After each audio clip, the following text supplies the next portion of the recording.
ओम नमो शिवाय।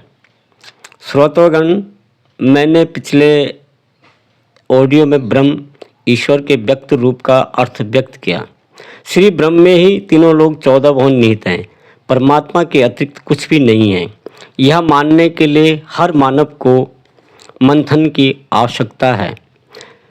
परमपिता परमेश्वर का चिंतन भजन तो सभी करते हैं, बुद्धि और विज्ञान का उपयोग अधिक करते हैं, लेकिन यह भावना हृदय में हमारे अल्प ज्ञान के कारण होती है।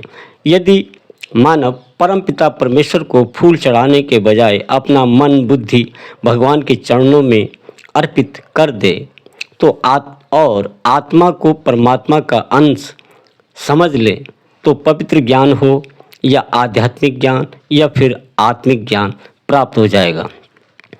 समाज को अपना समझें, क्योंकि मनुष्य समाज का प्राणी है। समाज एक प्राणी का नहीं है। यह भावना हो तभी मनुष्य समाज की श्रेष्ठता समझेगा।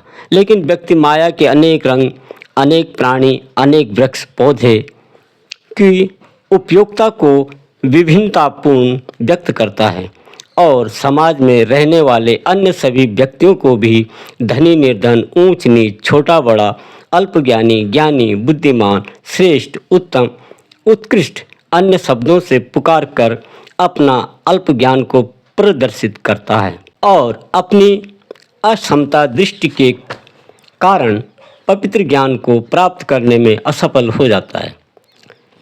ऐसे अल्पज्ञानी को जानना चाहिए कि हर प्राणी अपनी प्रारब्ध, भाग्य और कर्म पर अधिक निर्भर है। जीवों का वर्गीकरण से परमपिता परमेश्वर की माया चलती है। माया न जड़ है न चेतन। माया को जानने का प्रयत्न करना अति परम आवश्यक है। हर प्राणी भी उसका व्यक्त रूप है, लेकिन हम मानव आत्मा से किसी भी प्राणी को नहीं जान पाते।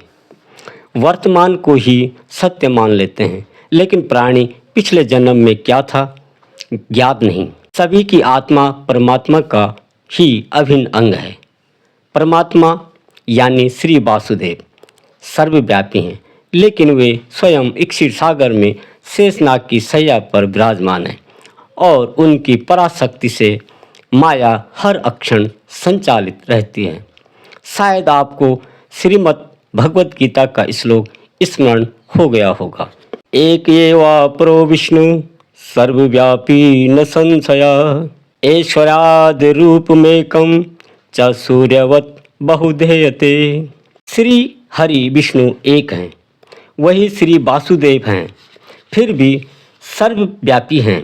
एक रूप होते हुए भी वे अपनी अचिंत्य शक्ति से सर्वत्र उपस्थित हैं। जिस प्रकार एक ही समय सूर्य अनेकों स्थानों में दिखाई देता है, इसलिए श्री वासुदेव हर हृदय में होते हुए भी नहीं रहते और न रहते हुए भी रहते हैं। लेकिन हमें अपने हृदय को निर्मल करके उन्हें विराजमान करना पड़ेगा, तभी व्यक्ति को श्री ब्रह्म, भक्ति, माया और वैराग्य समझ में आ जाएगा। दोस्तों, आने वाले अन्य ऑडियो में माया और श्री ब्रह्म की और भी गुणगान करूँगा। आप मेरे ऑडियो में बने रहें, लाइक करें, सब्सक्राइब करें ताकि अपने कमेंट्स भेजें। यदि आपको कोई भी उचित सुझाव शेयर करते हैं तो मैं स्वागत के लिए तत्पर रहूँगा। आपको आपके गुरु के संपर्क में पहुँचने का उपाय कहूँगा। आपके गुरु आपके नज़दीक ही मिल जाएंगे, वो भी सबसे नज़दीक, सबसे अलग। मैं उन गुरु का नाम कहूँगा जो अंतर्यामी हैं, सर्वव्यापी हैं, सबसे अधिक दयालु हैं, दया सागर हैं, इस माया से परे हैं, लेकिन सबसे अधिक नज़दीक हैं। आप सबको श्री राधा कृष्ण धन्यवाद।